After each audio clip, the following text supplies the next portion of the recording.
welcome to my channel. So in the today's video we are going to discuss conservative 2PL. In the last video we discussed about the deadlock problem which occur in two-phase locking protocol. So we have to find out the solution of the deadlock problem.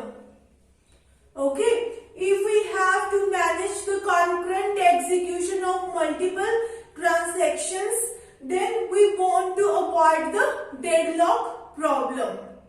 Okay, and deadlock problem, chances of coming deadlock problem is very rare. But there is also a possibility that deadlock problem may occur in your concurrent execution of transaction. So how we can manage the deadlock problem? We are going to discuss the solution, the possible solution of deadlock problem in conservative 2PL. Okay, conservative 2PL helps you to find out the deadlock problem solution. Okay, so we are trying to improve ourselves gradually. We are just trying to find out that how we can apply locks on the multiple transactions so that we can avoid the concurrency problems. So we are gradually moving ourselves step by step. So how we can avoid the deadlock problem? So the one of the solution is that before executing any transaction, okay, before executing any transaction, firstly you try to identify that which database items you will be using in your transaction. Okay, like in this transaction, I am working on these two database items, Aarti and Flipkart. Okay, in transaction T1, both these items, database items, are going to be used. Okay, in transaction T2, we are also working on these two database items, Aarti and Flipkart. Okay, so what conservative 2PL says, that if you want to avoid the deadlock problem, firstly you try to find out all of the database items which you are going to use in your transaction. Before performing any operation in the database, firstly you apply lock on all of the database items. Okay, in 2PL, how we did? We firstly apply lock, then we perform update operation or write operation. Then we apply lock on some another database item. We had two phases, growing phase and the shrinking phase. Okay, in growing phase, we are just going to apply all of the locks. And in the shrinking phase, we are going to release all of the locks. Okay, but in this conservative 2PL, it says that if you want to avoid the deadlock, firstly you identify all of the items which you are going to use in the transaction. Like this. In the entire transaction, in the complete execution of the transaction, I will be using these two database items. Okay, and in this transaction T2, I will be working on these two database values, Aarti and Flipkart. Okay, so after applying lock on the database item, then you will be performing all of the operations you want to perform. Like this, if you look at it, we have done all of the operations like read or write operation. Then we are going to unlock our database item.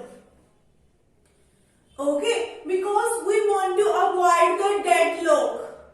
In this case, if you look at how our problem of deadlock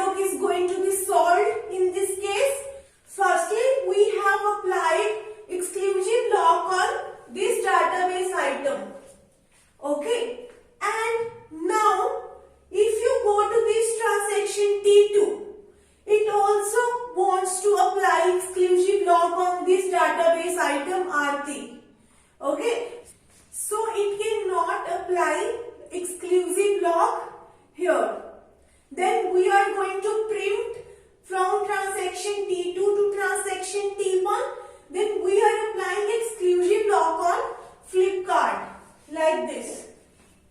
Okay, and then you will be performing all of the operations you want to perform.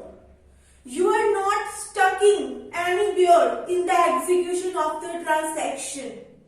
How we are able to solve the deadlock problem? Because in both the transactions, we are applying log in a same order. Like this. Firstly Aarti, then Flipkart. In this transaction T2, we are applying log in the similar order like we applied in transaction T1. Okay, the same way we are applying log in transaction T2.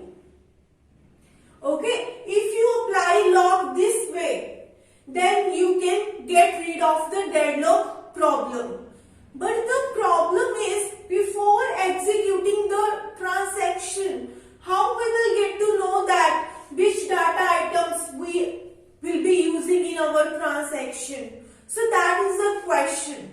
Okay, if you apply log on all of the database value like this, okay, in the same order in both these transactions, then you can avoid the deadlock problem. Okay, if you apply log like this, here you are applying log on Flipkart and here you are applying log on database item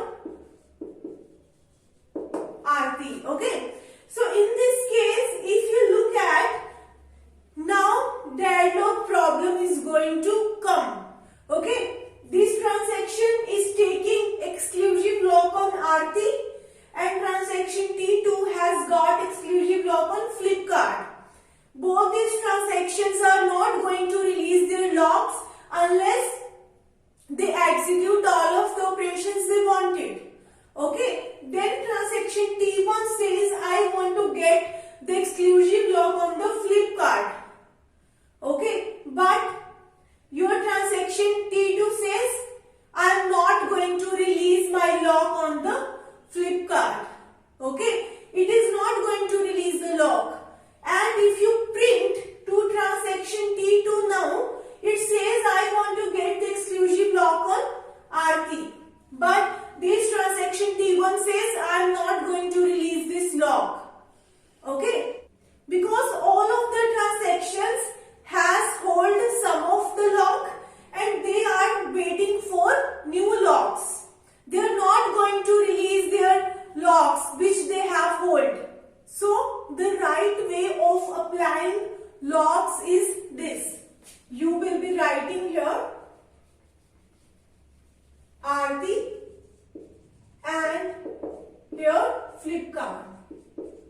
Okay, this way of applying locks in both the transactions, you can get rid of the deadlock problem. Okay, with this we are able to sort out the deadlock problem.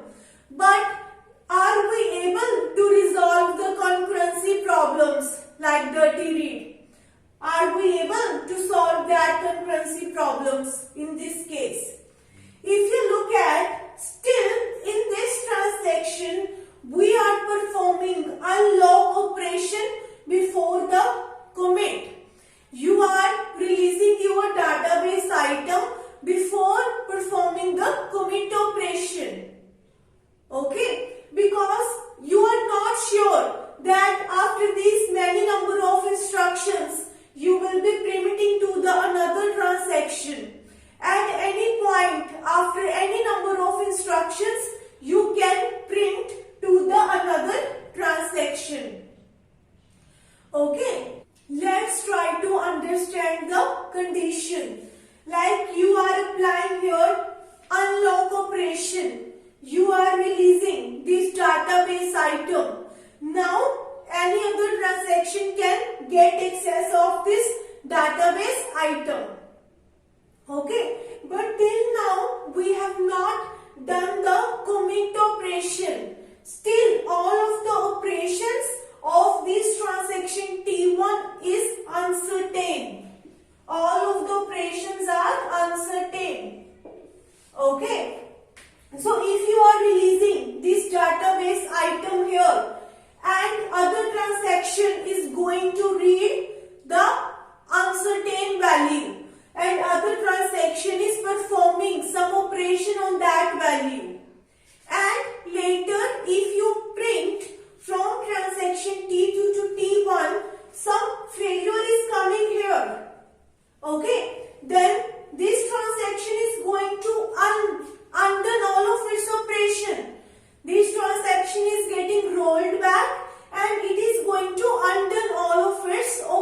transaction.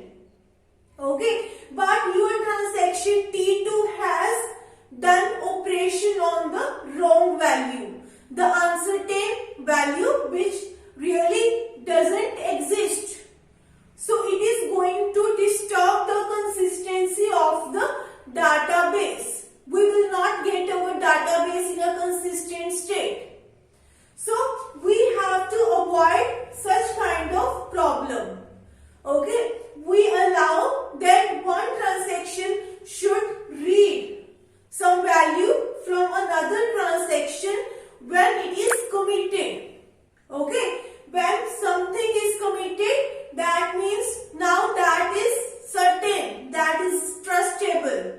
Okay, so in conservative 2PL, we are solving the deadlock problem. Okay, but we are not able to solve the concurrency problem like dirty read. Okay, so I hope that you are clear with conservative 2PL. If you have any query, I have mentioned my email ID in the description box.